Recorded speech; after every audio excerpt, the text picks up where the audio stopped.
about Martin McCauley. There's been talk about apparently Tokyo Shape wants him to fight Moses Itauma maybe. Obviously he's wrapped up with Dillian White. Is that a fight that you guys would want? Moses Itauma, we were off that fight in August, we said yes, and they went and got Dillian White. So that tells you how much they really want it. When do you think we'll see Martin back in the ring? We'll know. There's discussions now. Before the end of the year anyway. Well, I've got you, Billy. There's talks of...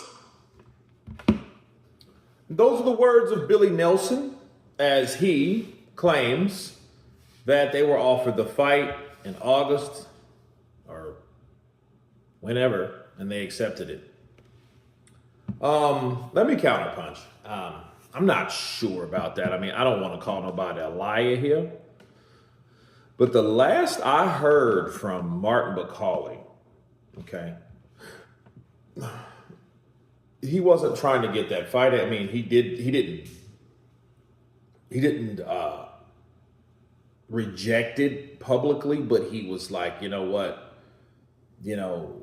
he was more, he wasn't really interested in that fight. If you remember, he was like, well, remember Billy Nelson was saying, oh, well, no, we're actually in position for a title fight or a much bigger fight than Moses Itauma. He's not on our level.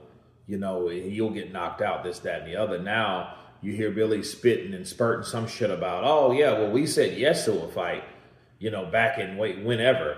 And I'm thinking to myself, I'm like, there is a such thing as social media. Proof. Evidence, right? Like, we have footage of you saying something totally contrary to what you're saying now.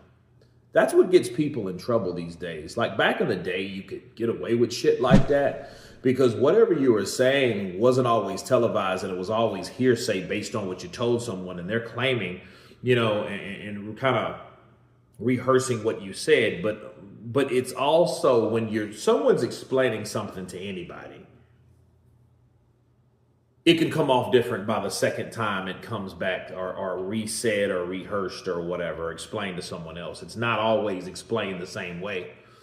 And I think that Billy Nelson should understand that those days are over. That he said, she said shit. How about what you said now than what you said back then versus what you're saying in the future? If they're all different and they're not consistent, we're at liberty to say that you're full of shit.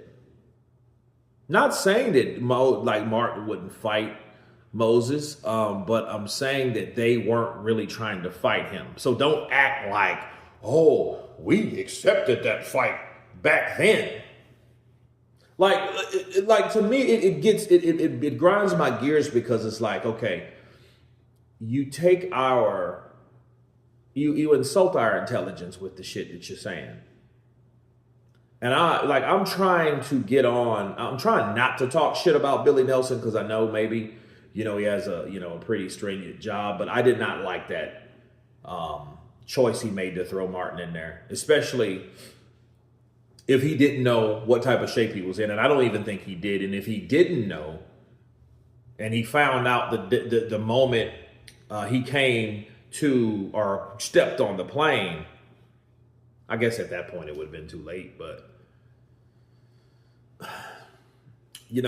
I just think he wanted 2 paydays, and I that kind of turned me off because I used to like Billy. I used to think he was like this dude that that was trainer of this beast, this boogeyman. But now it's more like you're starting to see inconsistencies of the things that he says, and they're not all adding up. You know what I'm saying? So, I mean, it's kind of going downhill from there. But nonetheless, in the weight thing, we still see Martin fat. So he's supposed to have done something about it or made Martin do something about it, which he hasn't. So he's not really on Kurt DeVille's list right now, the Counterpunch Boxing News list right now. But they say now that they accepted the fight, so we'll see. So it doesn't mean anything what he said. He's just saying that they accepted a fight, but it was Moses's team that didn't want it. You see what I mean? So it's not us, it's them. The classic, it's not our fault. Don't blame us, blame the other people or the other side. So you guys tell me what you think of Billy Nelson's latest comments to a potential fight with or between his fighter, Martin McCauley, and the new up-and-coming new lion, Moses Itauma. Of course, please subscribe. And you guys been Counterpunch.